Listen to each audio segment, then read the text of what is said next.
BSc part third के मेरे सभी स्टूडेंट्स, इस वीडियो सत्र में आप सभी का स्वागत है।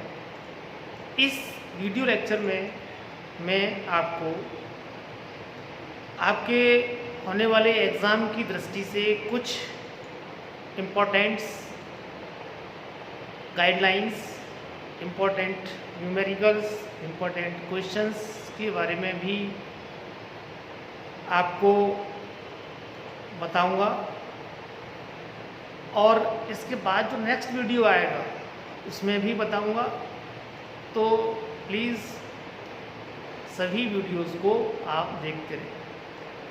फर्स्ट मैं आज आपको क्वांटम मैकेनिक्स ही ले रहा हूँ।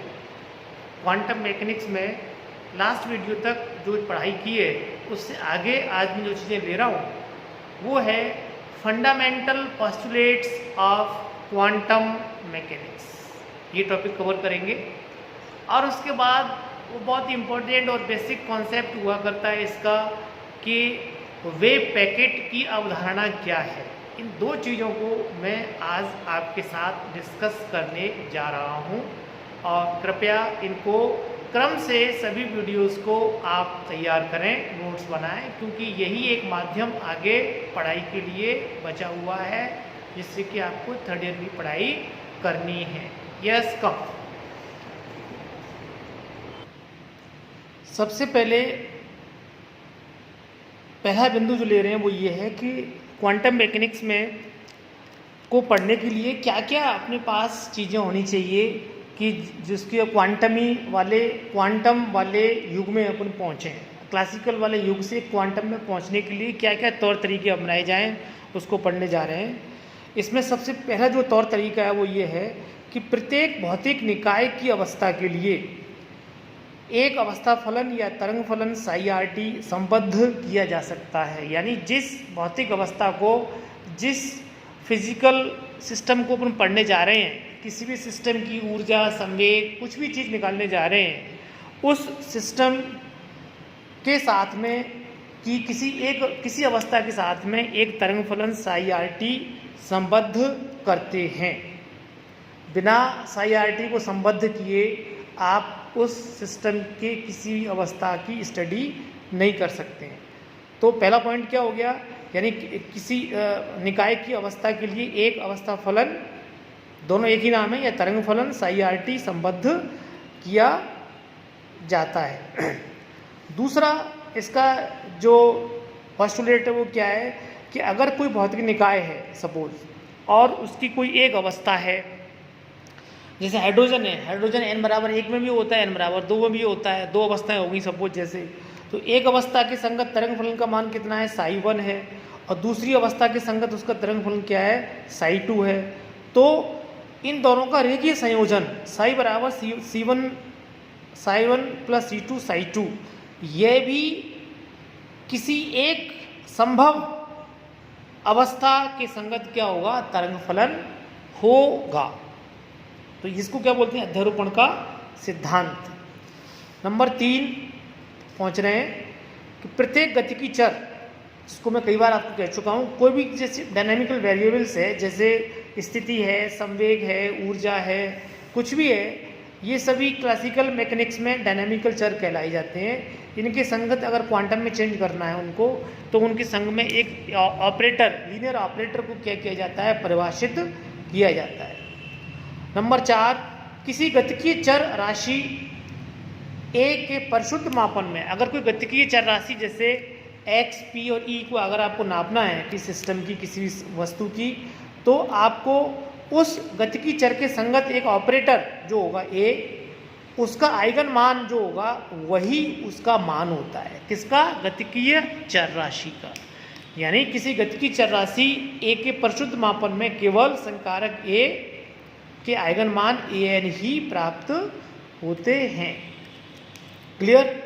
अब नंबर 5 पर जो चीज़ ले रहे हैं, इसके जो पोस्टुलेट्स है वो क्या है, ये भी मैंने आपको जब पढ़ा रहा था, यानी किसी भी क्लासिकल मैकेनिक्स में कोई गतिकी चर है और उसको क्वांटम में आपको नापना है, मान निकालना है, तो उसका आप एक्सपेक्टेशन वैल्यू के माध्यम से उसका मान ज्ञात किया जाता है और एक्सपेक्टेशन वैल्यू की परिभाषा क्या है कि अगर कोई गतिकी चर ए है उसके संगत कोई संकारक क्या है, ए कैप चिन्ह बना दिया आपने, ये उसका संकारक है गतिकी चर का।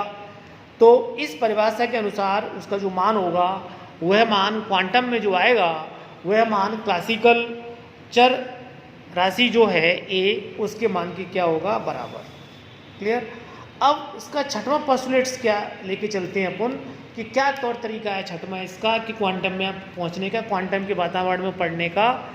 वो ये है कि अवस्था फलन साईआरटी तो आपको पता है, लेकिन टी समय बाद इसका को कैसे ज्ञात करोगे, तो टी समय बाद यानी इसका विकास, टाइम डेवलपमेंट, इसका ज्ञात करने के लिए इस समीकरण के द्वारा, जो इसकी वेल नोन श्रोडिंगर समीकरण है, इसको आप जानते हो, कई सारे रूप हैं ये श्रोडिंगर समीकरण के।